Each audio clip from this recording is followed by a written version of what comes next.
ரயில் news viewers வணக்கம். Railway திட்டங்களுக்கு நிதி ஒதுக்குறதுல எந்த அரசியலும் கிடையாதுங்க.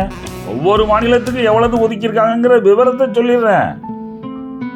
மகாராஷ்டிராவுக்கு கொஞ்சமாக தாங்க ஒதுக்கியிருக்காங்க, 23,778 கோடி. ஆனால் நம்ம ஊபி 19,858 கோடி. குஜராத்து வேண்டப்பட்ட மாநிலம் 17,155 கோடி. மத்திய பிரதேசம் நம்ம தோஸ்து 14,745 கோடி. மேற்கு வங்காளம் 13,955 கோடி.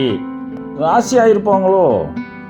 ஒடிசா மாநிலம் 10,559 கோடி. பீகார் 10,006 கோடி, கொஞ்சம் குறைச்சதானோ. ராஜஸ்தான் 9,960 கோடி.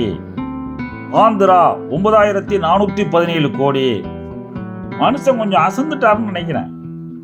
ஜார்க்கண்ட் 7,302 கோடி. கர்நாடகா 7,559 கோடி, பழைய பாசம் போல் இருக்கு.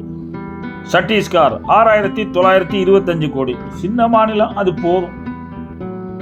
அடடா, நம்ம தமிழ்நாடு 6,626 கோடி. அஸ்ஸாம் 10,440 கோடி, பரவாயில்லையே. பஞ்சாப் 5,421 கோடி, அதான பார்த்தேன். தெலுங்கானா 5,337 கோடி. நிதி ஒதுக்கீடுல எந்த அரசியலும் இல்லைங்க.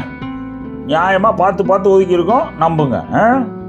போன ஆண்டு மாதிரி இந்த ஆண்டும் 5 தமிழக திட்டங்களுக்கு 1,000 ரூபா ஒதுக்கியாச்சு.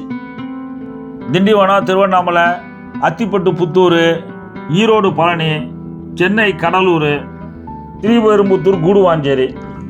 போதுமில்ல, திருப்தியாக இருக்குல்ல. மற்ற திட்டங்களுக்கு ஒதுக்குனதெல்லாம் நாளைக்கு பார்ப்போம். கூட குறைச்ச ஒன்றும் சொல்லலைங்க. உண்டா பரட்டிட்டு வராதிங்க. இந்த வீடியோ பிடிச்சிருந்தா லைக் பண்ணுங்கள், மறந்துடாமல் சப்ஸ்கிரைப் பண்ணுங்கள், ஷேர் பண்ணுங்கள். வணக்கம்.